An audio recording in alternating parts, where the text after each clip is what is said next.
Salve, salve, ricas queridas, muito boa noite, boa noite, boa noite.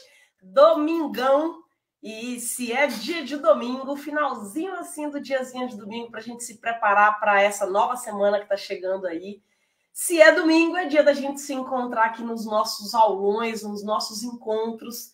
Está sendo já uma prática nossa, todo domingo às 20 horas, juntas para a gente aprender sobre assuntos relacionados ao mundo das finanças. Boa noite para a turma que está entrando aqui no ao vivo. Pega teu caderninho de estudos, tua caneta, senta aí para a gente prosear pelos próximos minutos, uma hora mais ou menos ali de papo, de aula. Hoje a gente vai falar sobre como lidar com as renúncias nas finanças. Por a gente entrar no processo de organização financeira, de planejamento financeiro, a gente vai ter que lidar com renúncias, né? Porque tudo é limitado. Como é que faz para a gente lidar com isso? Então, bora bater um papo sobre isso hoje. Boa noite também, bom dia ou boa tarde para quem está assistindo a gravação. A turma da gravação aqui normalmente fica comigo e vem aprender também. Então, sinta-se em casa e vamos embora aqui bater mais um papo sobre este assunto que foi votado por vocês, tá? Quem está junto lá comigo no grupo de WhatsApp, uma vez por mês a gente se reúne pelo Zoom para a gente, além de debater os nossos processos, a nossa evolução na educação financeira, juntas a gente define temas para o mês seguinte. Então, este é um tema votado por vocês, pedido por vocês, ou seja, esta rica aqui que vos fala não fica tirando os temas da cachola, não. Ela vai e pergunta para vocês aqui o que é que faz sentido, o que é que a gente quer aprender juntas. Então, se você ainda não entrou no grupo do WhatsApp, no link da minha bio, tem lá, né, um linkzinho para um grupo de WhatsApp. Você entra, não tem custo financeiro nenhum, tem só o pedido de que se entrou, bora viver aqui esse processo de educação financeira juntas comigo. Vambora, Ivana Lana, boa noite, primeira vez que te ouço precisando dessa educação. Então, chega mais, é noite de aprendizado, Ivana. Bem-vinda, Ivana, as ricas que estão aqui comigo, que já estão há um tempo, bora dar aqui as boas-vindas a Ivana, vai ser uma noite bem boa. E caderninho de anotação junto, tá? É bem legal que a gente faça nosso caderninho de estudos. Por quê? Porque não é só blá, blá, blá que a gente fica inventando aqui, não. A gente também dá umas aulas, traz uns conteúdos importantes. Se você ainda não entrou no nosso grupo do WhatsApp, Ivana, entra lá depois da live e bora começar. Quero começar perguntando para vocês que estão aqui, tá? É um outro ponto, tá, Ivana, que eu quero te contar. Eu sempre peço essa interação aqui, porque senão fica eu com essa minha cara feia, com essa voz horrorosa aqui, o tempo todo só falando. Então, assim, eu quero muito que seja um processo de dar, de receber, de trocar. Então, eu peço muito essa interação para a gente ir pensando juntas. De vocês que estão comigo aqui no ao vivo, vamos fazer aqui um exercício, tá? De 0 a 10, qual é a dificuldade que você tem em lidar com as renúncias, tá? Quais são as renúncias? As renúncias Ari, vou precisar aqui agora trocar de carro para um carro mais, né? E as renúncias eu vou colocar sempre renúncias considerando perda, né? Porque é aquele momento em que há o maior processo de dor. Então, eu vou precisar trocar de carro para um carro mais simples, eu vou precisar de trocar de casa, eu vou precisar, né? Ali são as mudanças maiores, carro, casa, escola das crianças, mas muitas vezes é uma renúncia de não vou poder ir para o salão toda semana, vou ter que eleger ali talvez quinzenalmente, não vou mais poder frequentar aquele restaurante que eu desejo sempre que eu quero, e normalmente eu faço isso mais de uma vez e várias vezes no mês. Então, quando você precisa apertar um pouco os cintos, há uma renúncia.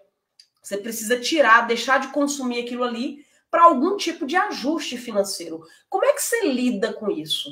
Como é que você lida com essa renúncia? De 0 a 10, Ariadne, 0, eu não tenho dificuldade nenhuma. Então, 0, eu não tenho dificuldade nenhuma. 0 é aquela pessoa que diz, 0 dificuldade aqui. Se precisar fazer a mudança, eu faço. Emocionalmente, eu fico bem. Eu consigo trocar por outra coisa que me satisfaz. 10 é aquela pessoa que diz, a cada renúncia eu quase tenho um treco. Eu tenho muita dificuldade em fazer renúncias, eu tenho dificuldade em lidar com elas, eu me sinto muito mal. Então, num geral, tá, de Lourdes? Eu sei que depende, né? Porque tem coisa que a gente tem uma predisposição melhor do que outras, né? Comigo aqui também acontece. Há coisas que eu renuncio de boa, há coisas que dói na alma. Mas, no geral, quando você precisa fazer essas renúncias, como é que você lida com isso? Mais puxando para 0, eu sou nota 1000, tá, tô tranquila, ou 10, eu morro, né? Cat Lynch, sai do 5 que eu vou te dar uma... Rapaz, sai do 5. 5 é ficar em cima do muro. 5 não. Trata de me dar uma nota 4 ou uma nota 6. Cat Lynch, nota 4 ou nota 6. Sai de cima do muro. Bora aí, bora ver. André diz que é nota 3. A Nelma me disse aqui que é nota 4. Quem mais? Compartilhe a ideia, as notas de vocês. A tendência da de Lourdes é lidar mais bem do que mal, então dá uma nota 3, legal. Liane, nota 6. Aê, nota 6. Saiu de cima do muro. Muito bom, muito bom, muito bom. Ivana, com relação a coisas, é 0. Mas de comer e beber é 7. Ok. Vambora, quem mais?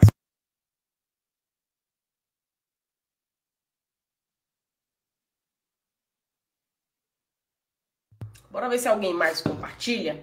E hoje eu vou fazer aqui um compartilhamento de imagem para a gente fazer um... Vocês vão me dizer se conseguem visualizar, tá? Eu fico inventando moda aqui para trazer alguns componentes para as aulas para que fique mais legal aí de vocês aprenderem. Então, eu vou agora fazer o compartilhamento da minha tela. Vamos ver se vocês conseguem enxergar bem. Me avisem se estão enxergando bem. Eu fiz aqui um mapa mental das renúncias para a gente poder entender um pouco a origem da nossa dificuldade com as renúncias, tá? Então, essa origem da dificuldade, por que é importante a gente pensar nela? Até para a gente saber que isso não é próprio só seu do CPF. Por que existe também, e qual o contexto talvez histórico, contexto social, que faz me levar também a ter essa dificuldade aí com relação a renúncias. Então, eu vou trazer aqui esse mapa mental.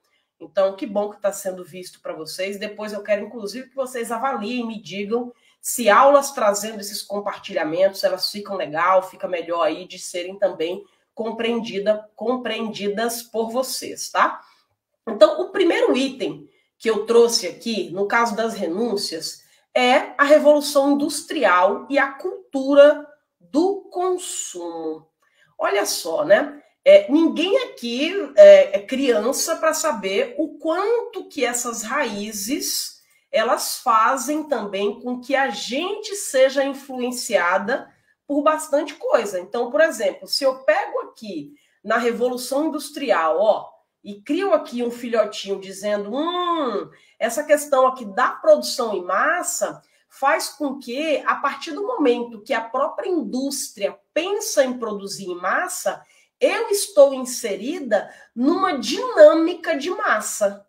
Não é por acaso que eu começo a me comportar com efeito de manada, mesmo que eu não queira, mesmo que eu não ache. Então, a Revolução Industrial trouxe com ela, né, essa produção de massa, de bens, de serviços. Esses produtos passaram a ser mais acessíveis, diversificados, só que dessa forma fez o quê? Estimulou aqui o consumo, e esse consumo estimulado passou a ter uma associação muito direta com o jeito da gente demonstrar status e sucesso. Então, essa produção em massa, ela está muito ligado a status e sucesso, naturalmente. Então, muito do que a gente consome não tem nem relação com o que de fato a gente precisa ou com o que de fato a gente começa a pensar como sendo necessidade nossa. Vai sendo muito mais a ver com aquilo que foi identificado como necessidade nossa, vinda de um lugar maior. E aí, paralelo a isso, também não podemos deixar de falar do que acontece com a própria publicidade. A publicidade, principalmente essa publicidade moderna, ali do início do século XX, ela passa a ser um item fundamental de moldar desejos e necessidades dos consumidores. As empresas elas passaram a utilizar técnicas de persuasão para a criação de novos produtos. Se não tiver essa associação, a gente não consegue fazer a vinculação com as nossas necessidades e desejos. Então, Ari, por que eu estou falando sobre isso? Porque com a live, com o tema que você traz para aqui, com dificuldade de renúncia nas finanças, por que será que eu estou falando do impacto da Revolução Industrial da cultura do consumo? Por que eu estou falando de produção de massa? Por que eu estou falando de status e sucesso? Por que eu estou falando de publicidade? Tem uma relação muito direta. Gente, a gente é produto do meio, não se engane. Por mais que a gente trabalhe essa criação ou esse aperfeiçoamento do nosso senso crítico, por mais que a gente esteja ali trocando as lentes, por mais que a gente esteja com o olho para enxergar além do que está sendo dito e mostrado, mas não podemos negar o quanto que nós somos produtos também desse meio, tá? Então, esse é um ponto que eu queria trazer aqui até para a gente entender que, uma vez que eu tenho essa dificuldade de renúncia, o que está ao meu redor aqui que não me ajuda nisso? O outro ponto... Então, outro ponto aqui com relação às renúncias é a sociedade de consumo e esse modo de vida americano, né? O American Way of Life. Então, o modo de vida americano que a gente vê nos cinemas, que a gente vê nas embalagens, que a gente vê na publicidade. O quanto que isso tem um impacto direto e aí faz a gente... idealizar uma vida que não é nossa. Então, o consumo como sendo motor da economia, ele passa a ter um modelo a ser seguido em diversas partes do mundo. Então, o mundo inteiro passa a ser espelho desse American Way of Life. E aí perde-se a lógica do que significa suficiente. O consumo excessivo passou a ser associado à felicidade e ao sucesso. Gente, olha o tamanho dessa bronca. Vou até colocar essa frase aqui para ela ficar martelando na nossa cabeça. O consumo excessivo passou a ser associado à felicidade e ao sucesso. O que aconteceu com a gente a partir disso? Olha só a loucura que passa a ser viver uma vida onde o que eu entendo como felicidade e o que eu entendo como sucesso passa a ter uma relação direta com o consumo. E aí, qual a consequência disso? Quem adivinha? A consequência disso vai ser crédito e dívida. O acesso fácil ao crédito contribuiu para o aumento do consumo, incentivando as pessoas a adquirir bens e serviços, mesmo sem ter condição financeira para isso. Qual é o impacto nas nossas vidas?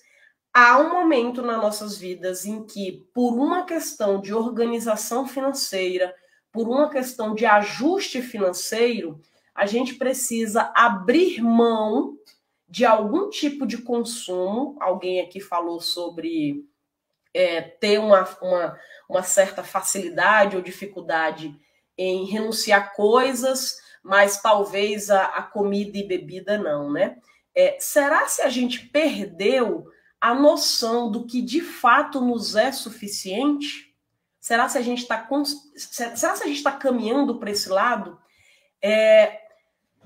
Aqui eu vou fazer outra enquete agora de novo. Vou perguntar a vocês agora de novo. Vamos falar de senso de suficiência? Senso de suficiência é quando a gente olha ao nosso redor, na nossa vida, e aí a gente vê as coisas que estão ao nosso redor, porque a gente precisa de coisas para viver. Então eu abro meus armários, eu abro minhas estantes, eu abro a minha carteira, e eu me deparo com coisas, e essas coisas fazem parte da minha vida. Há coisas que, de fato, elas são inegavelmente necessárias. Numa casa, hoje, na vida moderna, você precisa ter uma geladeira, né? Mas não necessariamente você precisa ter sei lá, vou pegar aqui da época não sei se hoje ainda se usa, mas de uma enceradeira numa casa. Na minha casa não precisa ter enceradeira. Será se eu preciso inventar essa moda? O senso de suficiência tem a ver quando eu estou tão conectada com o meu eu estou tão conectada com o que eu preciso para minha felicidade, que eu começo a ter uma facilidade maior em renunciar, porque eu sei, de fato, o que me é suficiente. E o que não me é suficiente, eu renuncio. Vamos lá fazer uma enquete novamente. Você tem hoje uma percepção muito clara do que te é suficiente em termos de coisas e estilo de vida? 0, não tenho, é bagunçado, eu me atrapalho, eu não sei o que é que de fato é para mim e o que de fato é influência externa. 10, eu vivo de fato em suficiência, eu só tenho e eu trago para minha casa e eu compro e eu consumo somente aquilo que eu preciso para viver. De 0 a 10, como é que está o teu senso de suficiência? Bora entender? De Lourdes, diz que o senso de suficiência dela está nota 7. Excelente nota de Lourdes. Quem mais? Quem mais me conta aí? Nelma, nota 10. Uau, Nelma, arrasou. Andréa, nota 8. Arrasou também. Essa turma com essas notas mais altas, a princípio tem uma dificuldade muito bem pequena. Vamos lá. Essa turma com notas altas, a Liane também, nota 7, a Lu Almeida, nota 9. Essa turma com nota alta, muito possivelmente, ou em tese, é para ter uma dificuldade muito pequena em renúncias. Beleza? Em tese, quem tem um senso de suficiência muito apurado é para ter uma dificuldade muito pequena em renúncias, a não ser que essas renúncias estejam ali ligadas a itens de subsistência, né? Então, de fato, eu vou precisar renunciar aqui a uma comida boa. Boa noite, meu amor. Boa noite, comida boa no sentido de comida de qualidade, eu vou precisar piorar o meu consumo. A Cat, nota 4. Isso aí, vamos começar a olhar isso, tá, Cat? Em especial, se você lida com uma dificuldade maior em renunciar, muito possivelmente não tá, esse teu olho aí não tá tão ligado para o que de fato te é suficiente, tá? Tá fazendo sentido até agora? Tá chato? Tá bom? Continua nesse estilo? Como é que tá aí para vocês?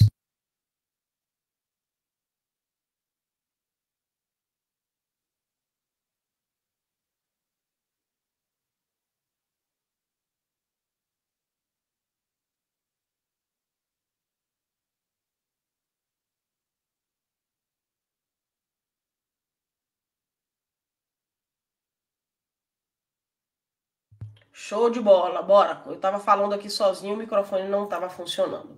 Bora falar aqui para o nosso outro item que tem a ver com a psicologia do consumo. Então, lembrando que estamos lidando aqui com as nossas dificuldades em renunciar, e quando a gente faz renúncias na ordem financeira, nós temos ali dificuldades. E por que essas dificuldades acontecem? Um dos itens aqui tem a ver com a nossa psicologia do consumo.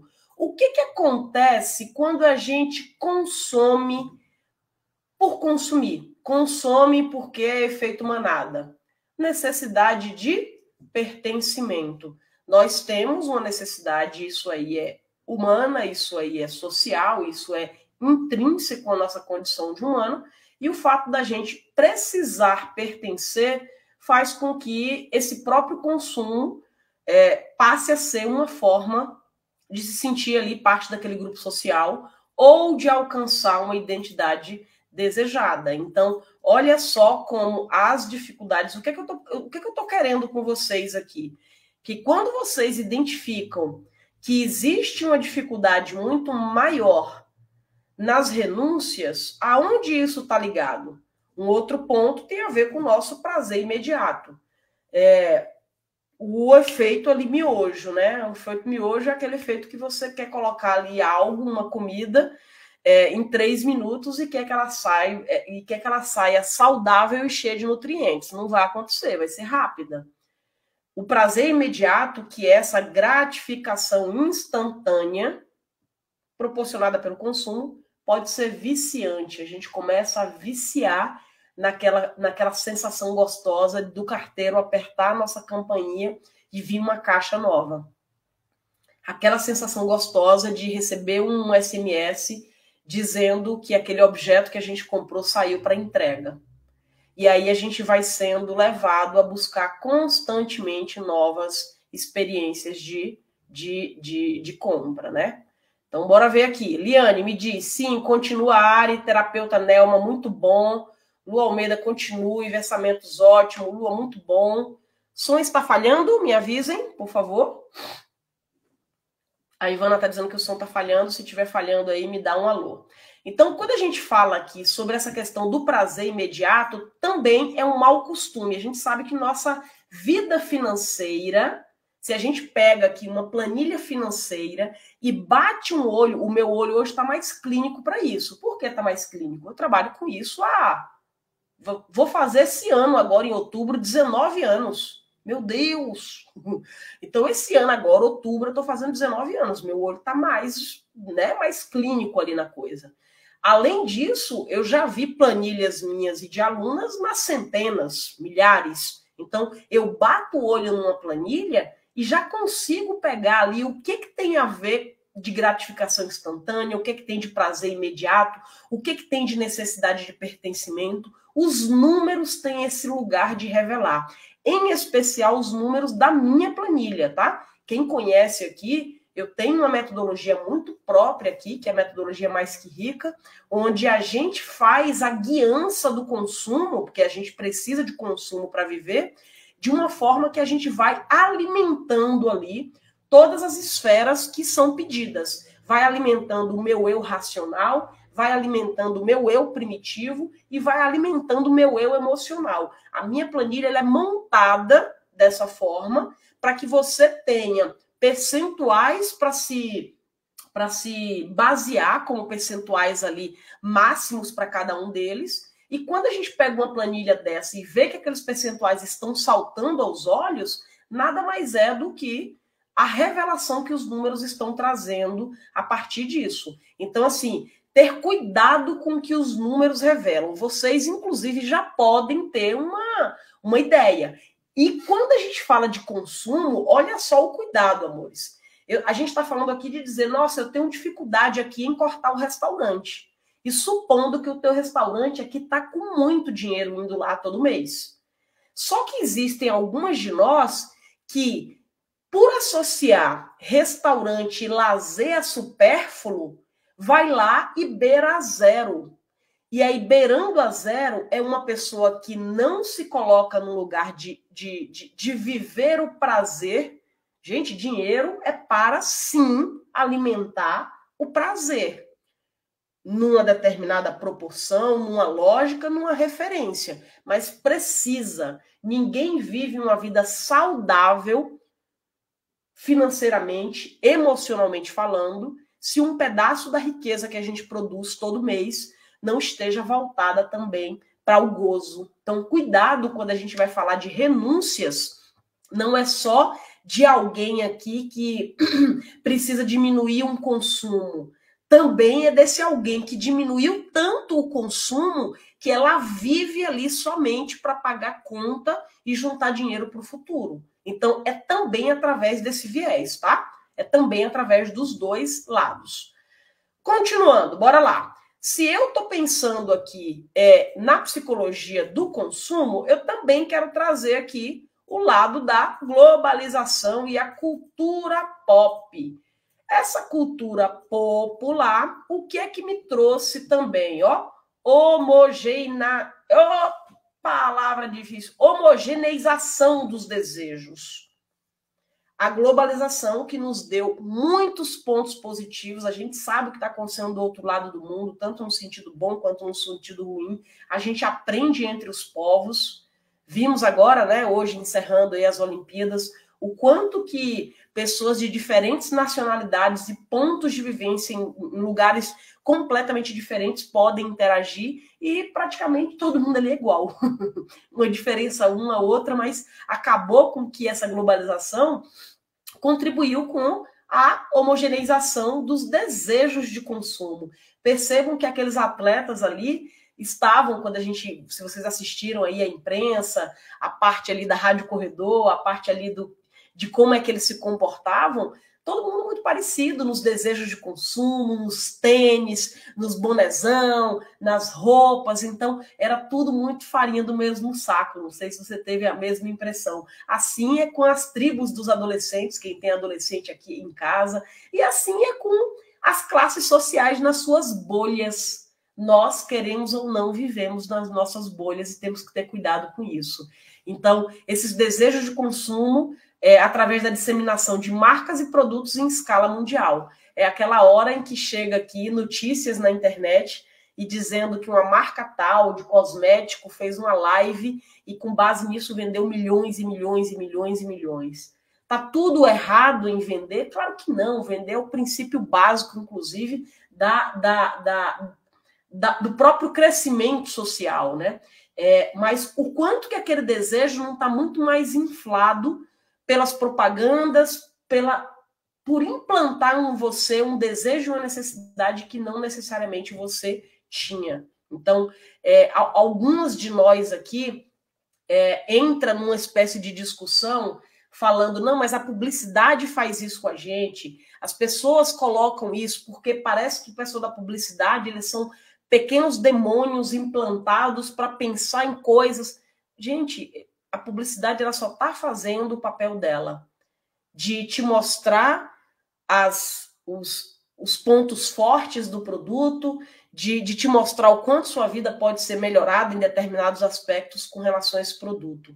Eu todo dia levanto da cama para trabalhar e defender uma bandeira que é assim, cuide da porta para dentro.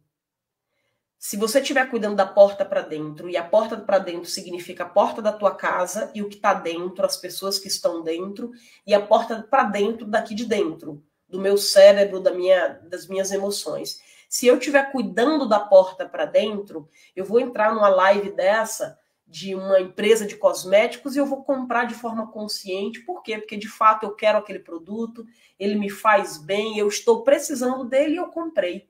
Mas eu não estou entrando em uma bola de neve de maluquice, de necessidade de ser aceita, porque eu tenho agora aquela marca e aquela marca me faz ali. Então, essa lógica aqui dessa cultura pop vai fazendo, sim, com que a mídia traga essa influência, mas ela traz influência somente, no meu ponto de vista, diante daquilo que a gente tem ali, ferida aberta. Se a ferida está aberta, o que a gente faz com isso? Tem que cuidar da ferida e não pensar que do outro lado tem pessoas do mal ali querendo me convencer a comprar nada. Eu preciso tratar da minha ferida aberta. Então, como é que eu lido com isso, né? Então, a partir disso, agora, como é que faço na prática? Então, eu trago aqui para vocês, deixa eu diminuir o zoom do mapa mental, porque eu quero que vocês façam essa vista aqui, pensando que, se a gente está falando que tem, olha só, esses 4 pontos daqui de cima, a Revolução Industrial, a sociedade do consumo, a psicologia do consumo e a globalização e a cultura pop, eu trouxe isso para vocês para que, de fato, vocês percebam que há o externo que nos leva nos leva, sim, em termos de disseminação de consumo. Então, há naturalmente uma dificuldade nossa em renunciar se o mundo está contra. Eu não sei se vocês já viram aquela situação em que vocês evoluem em alguns quesitos, e aí, na hora que evolui nesses quesitos, é difícil voltar para conversar com pessoas de antes. Sabe, conversar com aqueles amigos do passado, conversar com aqueles colegas de trabalho do passado, e você diz, meu Deus, parece que aquelas pessoas ficaram paradas ali no tempo. Eu sinto como se eu tivesse evoluído, e eu não consigo mais sentar mais do que 10 minutos com aqueles familiares, com aqueles amigos do passado, porque a minha impressão é que eles ficaram lá, naquele passado. E até perde um pouco da minha admiração por aquelas pessoas, porque hoje já não está sendo mais tão legal e tão gostoso estar junto. Não sei se vocês já viveram isso. É um pouco isso. Quando a gente atravessa alguns portais, a gente não tem mais condição de voltar atrás. A gente não tem condição mais de participar dos mesmos grupinhos. Por quê? Porque você está em outro patamar. E isso também é uma renúncia. Porque também aquelas pessoas são pessoas queridas da minha vida. Eu não deixei de amá-las. Só que hoje eu olho e digo, parece que não dá mais liga. É também uma renúncia e eu preciso bancar essa renúncia de entender que aquilo lá de trás já não volta mais para hoje. Então, quando eu pego aqui estes 4 pontos e eu entendo que há uma influência externa e eu passo a me posicionar nessa influência externa, eu fico mais fortalecida em dizer não para vários consumos, mas eu também preciso passar a lidar com o grupo de pessoas que eu começo a não frequentar mais. E será se eu estou preparada para isso? Será se de fato eu dou conta de, nesse momento, lidar com isso? Olha só que renúncia importante. Às vezes a gente tem dificuldade em administrar a própria evolução que a gente está passando e pelo fato de eu evoluir, aquele marido já não me alimenta mais. Aquele círculo de amigos também já não me alimenta mais. Então, bora pensar agora, né? Começar a discorrer um pouco sobre essa compreensão e esse processamento das emoções, porque agora é sobre emoções. Como é que eu lido a partir de agora com essas emoções que estão no ar, né? Que eu vou precisar dar conta delas. Então, assim, a primeira emoção tem muito mais que não é bem um processo de emoção, seria muito mais de entender que tribo é essa agora que eu passarei a fazer parte. Será se eu tenho um grupo de amigos em que essas pessoas não vão me levar para baixo a partir do momento que eu não tiver mais aquele lugar de aplauso por eu estar vestida parecendo uma vitrine? Então, é esse permitir sentir. Eu quero até, inclusive, anotar isso aqui, porque essa permissão do sentir não é algo que, na nossa geração, nos foi ensinado. Muito pelo contrário, foi ensinado para a gente engole o choro. Foi ensinado para a gente com sacode a poeira e se embora. Hoje a gente tem dificuldades de base para lidar com a tristeza. Há um tempo já, esse assunto veio na minha análise, né? Eu faço análise já há uns 3 anos, eu acho. E teve uma frase já há algum tempo onde eu disse para minha analista, mas eu não quero estar triste, eu preciso fazer alguma coisa para essa tristeza ir embora. A frase era essa, eu preciso fazer alguma coisa para essa tristeza ir embora. E aí a analista, muito sabiamente, ela falou, mas por que a tristeza tem que ir embora? E eu achei que aquela mulher estava tirando sarro com a minha cara, né? Eu digo, porra, por que ela tem que ir embora? Porque é óbvio que ela tem que ir embora. Quem é que que quer viver uma vida triste, quem é que quer passar momentos tristes. E aí ela disse, mas o fato de você viver essa tristeza agora significa que vivendo ela agora, ela vai ficar pro resto da vida? Aí eu disse, não, em tese não, em algum momento ela vai embora. E por que você não respeita esse momento de viver essa tristeza e espera que ela vá embora de uma forma mais saudável e no tempo dela? Do jeito que você fala, isso, palavras dela, você vai sufocar essa tristeza. Você vai sufocar isso.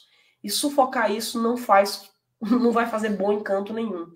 E aí, naquele momento, eu acho que, sei lá, eu já tinha 40 anos, 39 anos de vida, já não era uma criança, e fiquei pensando, gente, eu nunca pensei sobre o meu processo de emoções desse jeito, porque, para mim, tudo relacionado à tristeza e à raiva tinha que ser logo mandado embora, porque são emoções que não são boas.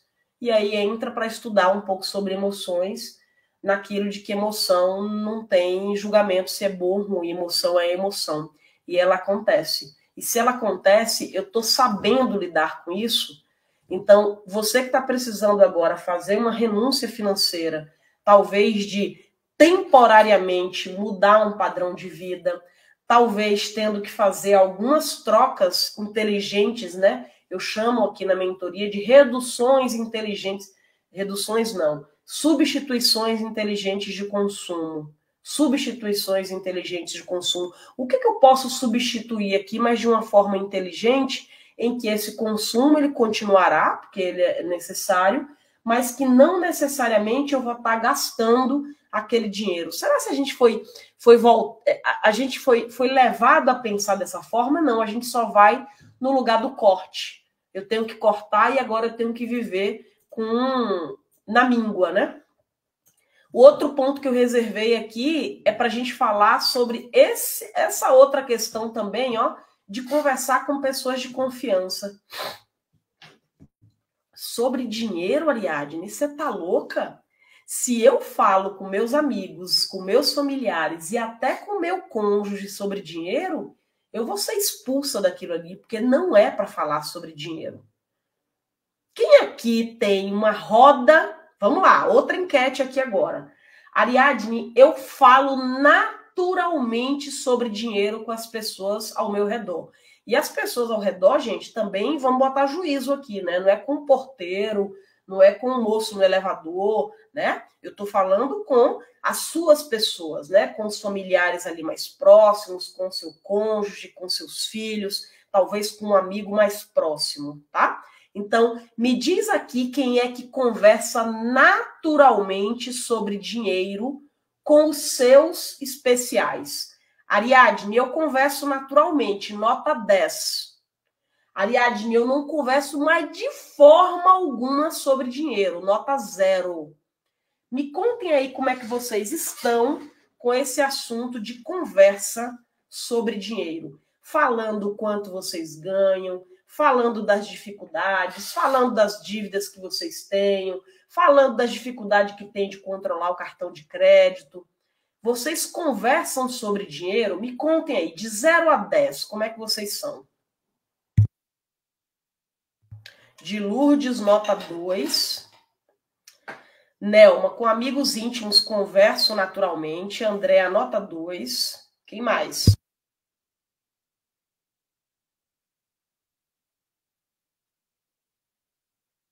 E o que será que acontece, em especial aqui para de Lourdes e a Andréia e a Baby, nota 1. KG Magalhães, nota 5 não vale! Nota 5 não vale, nota 5 não vale. Nota 5 é ficar em cima do muro. Me dê aí nota 4, nota 6, não vai. A Cat, nota 3. A turma aí que tá com nota até 4, que tem uma dificuldade aí de falar sobre dinheiro. O que vocês acham que acontece para ter tanta dificuldade em vocês? O que é? Vergonha? Eu tenho vergonha de contar as minhas dificuldades. Ou eu tenho medo de uma vez as pessoas estarem sabendo disso, elas acharem que eu não sou mais capaz. ou eu tenho talvez um medo no sentido de se eu falar disso vão querer se aproveitar de mim, porque vão ver que minha condição tá boa. Se vocês não quiserem falar de vocês mesmo, imaginem, alucinem. As pessoas que têm dificuldade em falar com dinheiro, alucinem e me contem que vocês acham que é por conta do quê? Qual é o motivo que leva a isso?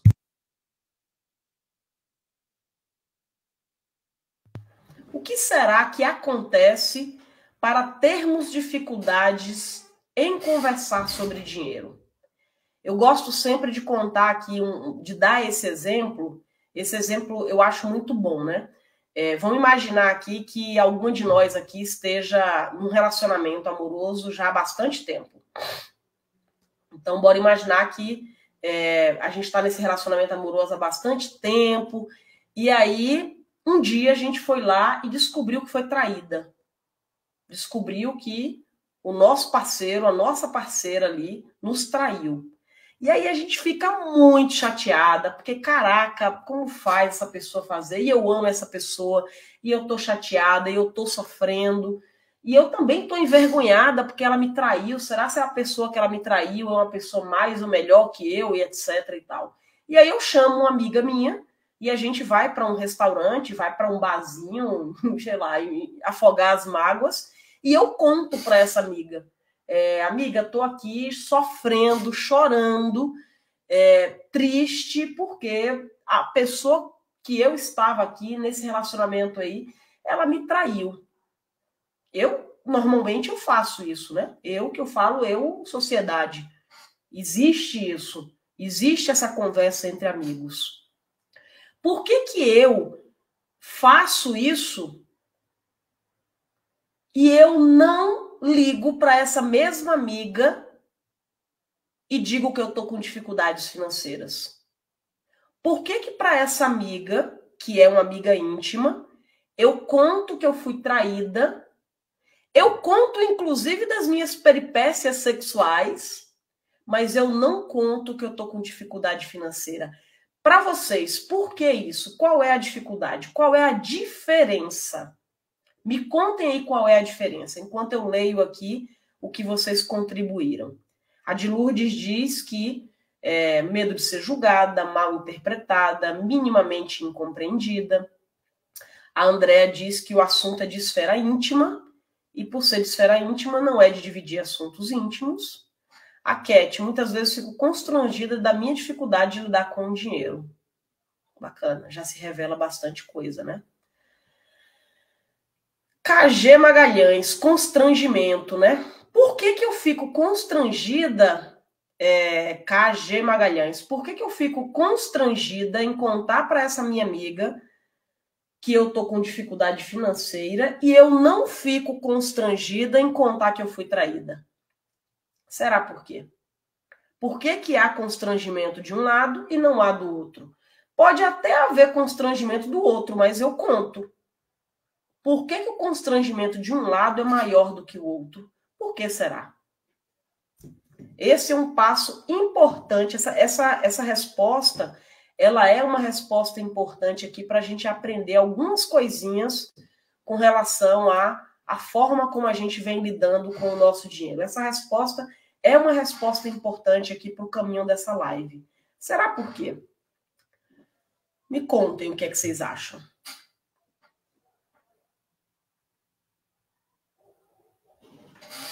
Será se ninguém vai acertar? Me conta. Eu vou ficar aqui a noite toda olhando para a cara de vocês, vocês olhando para mim aqui, se ninguém me ajudar a responder essa.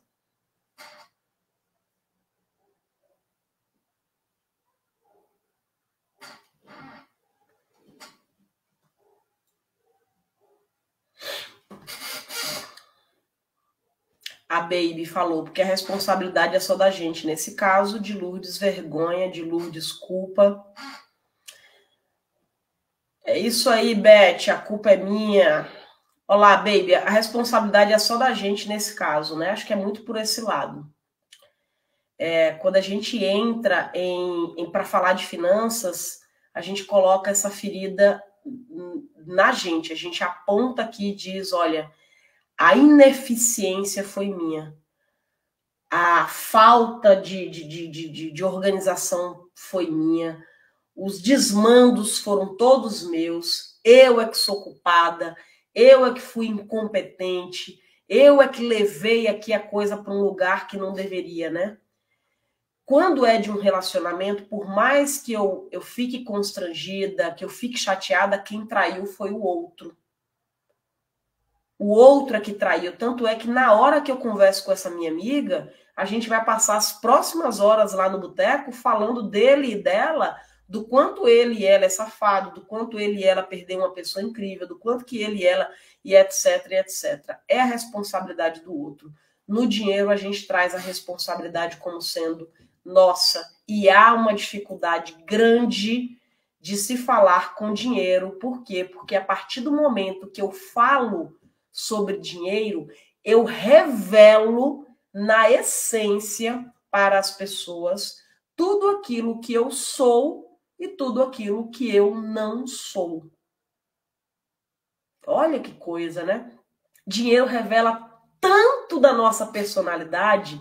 Eu volto a dar também o mesmo exemplo. Quando eu pego uma planilha financeira, com base no meu método, né, que tem toda a divisão lá da forma como eu ensino, a gente começa a perceber, inclusive, como é que essa pessoa cuida de si. Como é que essa pessoa lida com essas renúncias, como é que essa pessoa lida com o acaso dos imprevistos em termos de ser desesperada ou de ser mais comedida, de ser mais calma. Então, um dos passos importantes aqui é essa questão da partilha. E aqui eu quero contar para vocês uma coisa que acontece aqui na mentoria, né? Algumas já estão comigo há um tempo aqui, sabem que eu tenho programas de mentoria. Outras estão aqui na live agora, são alunas e podem, inclusive, me ajudar. Mas um dos pontos mais altos na mentoria são as partilhas. Eu não falo, vamos imaginar aqui agora que eu estou trabalhando aqui com a Cat Lynch. E ela é uma pessoa que ela quer entrar aqui num processo de organização financeira e ela quer entrar na minha mentoria. Eu vou falar para a Cat, né? Vou dizer exatamente isso. Eu vou dizer, cara, vem para cá porque eu vou te ensinar a organizar. Vem para cá porque eu vou te ensinar a planejar. Vem para cá porque a gente vai construir uma carteira de investimentos. Vem para cá porque eu tenho uma planilha própria que foi feita com base na minha metodologia. Vem para cá porque o jeito que eu ensino finanças está sendo olhado esse lado da psicologia financeira e das finanças comportamentais. Eu conto tudo isso para a Cat. Só que quando a Cat entra e ela vai ter tudo isso, ela tem lá as aulas gravadas, ela tem os dias de mentoria comigo ao vivo, ali ela vai ser incluída numa vivência de partilha com outras mulheres, 40 mais, que um grupo aqui é de mulheres 40 mais, com várias vivências. Tem mulheres aqui que têm desafios muito distintos umas das outras, mas o fio que liga todas as alunas é basicamente o mesmo.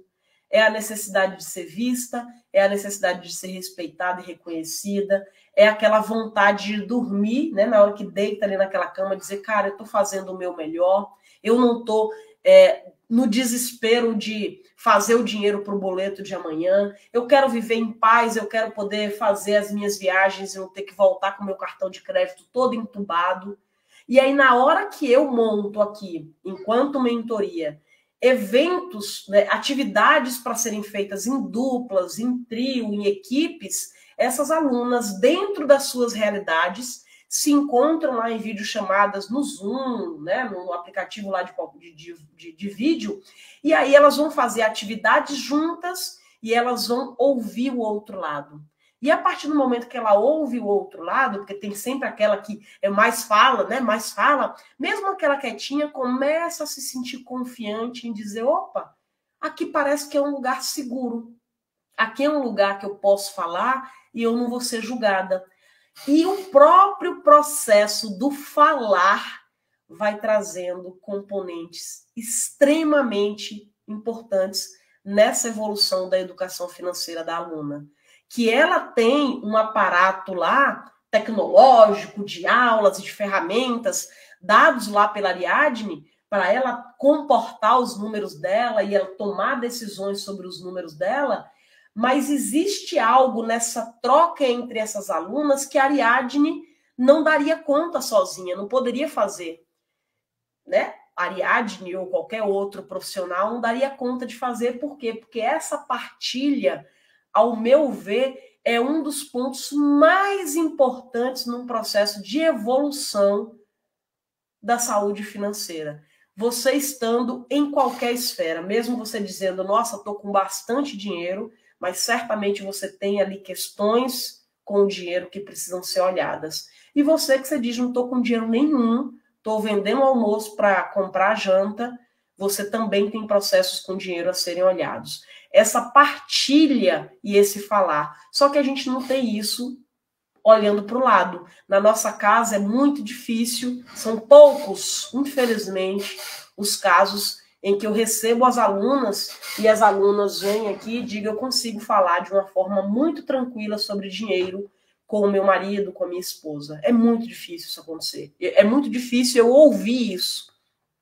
É muito difícil essa aluna que chega e diz, nossa, eu tenho um grupo de amigos e que é um tema recorrente a gente falar sobre nossas dificuldades financeiras, sobre a forma como as emoções estão ali junto com essas... Aí eu pergunto para vocês, se nós somos produtos dessa sociedade em que não nos ensinou a falar, em que não nos ensinou a sentir, que não nos ensinou a mostrar as nossas fragilidades, porque se a gente mostra a fragilidade, a gente perde ponto social, como é que a gente vai ter condição perfeita de lidar com renúncias? Me conta aí.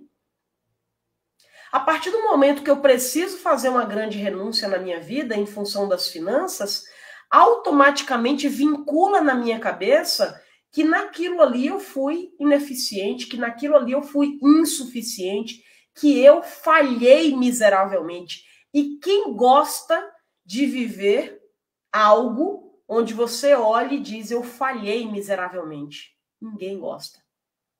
Só que a gente precisa ter cuidado para a gente não lidar somente com os extremos e em pensar que se está ok e eu não estou precisando fazer renúncias, não preciso olhar para o assunto dinheiro. Então, gente, uma das coisas mais importantes que eu gostaria de deixar aqui como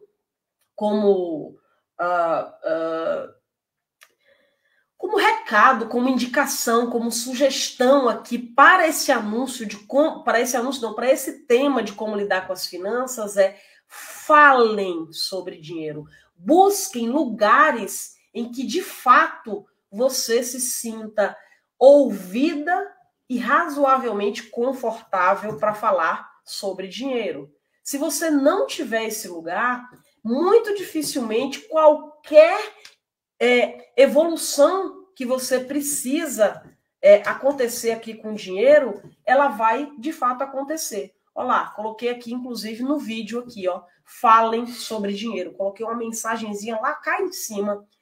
Coloquem isso como meta de vocês, de encontrar. Se vocês, uma hora ou outra, entrar aqui na mentoria para a gente trabalhar juntas, que bom, vai ter um grupo aqui que vai te acolher com relação a isso.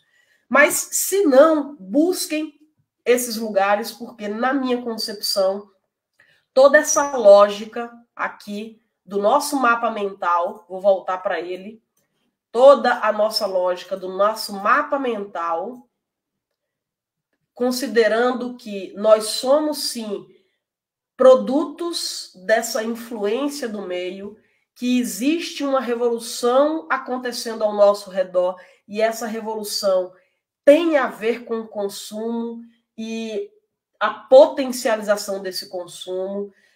Eu não acredito na minha geração, na geração das minhas filhas e nem dos meus netos, que a gente vai mudar um regime de capitalista para um outro regime em que seja essencialista, que seja minimalista, não acredito.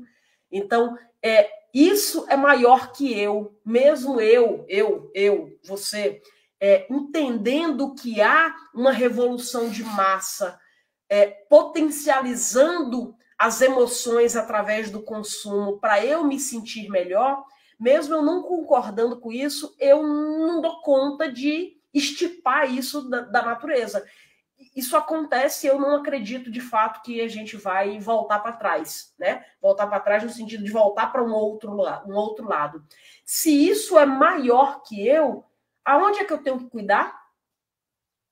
Para onde é que eu tenho que olhar e cuidar todos os dias da minha vida? Eu tenho que cuidar da porta para dentro. Então, aqui fica outra mensagem, que é: cuidem da porta para dentro. E educação financeira, se nas escolas a gente não teve, se nas escolas dos seus filhos ainda não está, a responsabilidade é tua. Você está com essa missão agora de, em estando aqui com acesso a essa live, que nossos pais não tiveram isso. Se a gente hoje tem nossas dificuldades, imagina nossos pais que vinham de uma época em que isso não era falado aqui, né? Então, se eu tenho esse acesso, eu também recebi esta responsabilidade de tomar alguma decisão sobre o que é que eu vou fazer com isso, que a partir do momento eu passo a fazer. Esse processo aqui do nosso mapa mental, eu não tenho ingerência sobre ele. Por que eu coloquei ele para vocês? Porque eu quero que vocês entendam que o mundo lá fora, que é da porta para fora, ele está montado desse jeito. E aqui sem julgamento, se é bom ou se é ruim. Por quê? Porque a gente já é bem grandinho e é muito raso ficar só nesse lugar de dizer é bom ou então é ruim. Nós somos mais do que isso, a ponto de dizer: este mundo aqui me traz uma centena de potências de crescimento enquanto humanidade, na ciência, na medicina, na filosofia. Ou seja, este mundo, do jeito que ele foi montado, ele me trouxe e ele me traz uma centena de oportunidades de crescimento. Mas ele também me traz, junto com isso, uma centena de possibilidades de me perder enquanto unidade. E eu não posso esquecer que, mesmo eu estando inserida nisso, existe uma unidade e uma essência que ela é só minha. E quem sou eu na fila do pão dentro dessa existência? E é por isso que eu penso que é cuidar da porta para dentro. Cuidando da porta para dentro, no nosso contexto aqui, é sobre educação financeira. E educação financeira não é na fórmula do macarrão instantâneo. Não existe um pacote de educação financeira que você compra, coloca na água fervente durante 1 minuto e ele sai. Educação financeira é para a vida e para sempre. Nossa, Ariadne, então se eu me matricular num curso, é para sempre? Aquele curso talvez não. Mas não chegará o dia em que você disse assim: finalizei o curso, agora eu tenho educação financeira e eu vou agora para outro assunto. Não, vai para o resto da tua vida. É para o resto da tua vida. As alunas que entram aqui, eu digo: ó, você está entrando, mas eu não sei bem que dia que tu vai sair não, viu? Ó, minha amiga, aqui agora é só, né? É para sempre esse negócio. Ou sendo comigo ou semigo, é para sempre. Você está pronta para isso? Muita gente tem, inclusive, tempo disponível, energia disponível e dinheiro disponível para entrar no meu programa de mentoria ou de qualquer um outro bom profissional. Não entra porque conta historinhas para sua cabeça. O que é contar historinhas para sua cabeça? Essas historinhas têm a ver com o medo do que ela vai encontrar e do que ela vai precisar lidar a partir do momento do que ela encontrar. Se você está com medo do que vai encontrar, é hora de colocar na balança. Será se continuar vivendo essa vida que está hoje faz sentido ou vamos abrir essa porta para enxergar o que é que está do lado de lá? Eu voto em abrir essa porta para encontrar o que está do lado de lá, porque o que está do lado de lá certamente vai me trazer mais coisas que eu vou precisar lidar, vai precisar trazer mais processo de terapia, eu vou precisar... Epa, minha analista, vamos casar comigo aqui, porque agora eu vou precisar tratar bastante coisa. eu estou fazendo leitura com um grupo do livro A Psicologia Financeira. E lá a gente vai se deparar com muitos assuntos. Já recebi aqui no privado notícias de participantes dizendo, nossa, aquilo ali pegou muito, pegou bastante. Mas eu continuarei firme olhando para isso, porque para o meu processo de evolução, esse é um assunto importante. Então, coloquem isso na visualização de vocês, na missão de vocês. Combinado? Como é que foi o encontro de hoje para vocês? Me conta. Finalizamos aqui, 21h03, passei 3 minutos. Como é que foi aqui esse nosso encontro de falar de renúncias, de falar em cuidar da porta para dentro, em olhar como é que funciona esse mundo lá fora, e o fato dele funcionar desse jeito faz com que aumente a minha dificuldade de lidar com renúncia, mas espero que alguma coisinha tenha ficado aí em você no sentido de descobrir algumas coisas importantes que eu vou precisar lidar a partir de agora. E as renúncias não é só sobre renúncia, é o que isso está trazendo enquanto essência e unidade na hora que eu olho para o meu espelho. Na hora que eu olho para o meu espelho, meu amigo, não tem jeito. O espelho, ele não deixa para depois não, viu? Eu quero desejar para vocês uma excelente semana.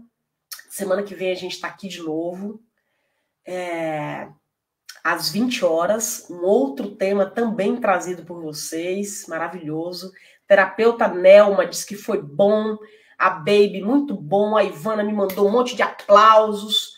Ketia, cheio de insights. De Lourdes, só para variar, foi top, muito bom. KG Magalhães, foi bom. Então, acho que valeu a pena, né? Bora curtir aí esse finzinho de domingo. Um beijo no coração de vocês e até já!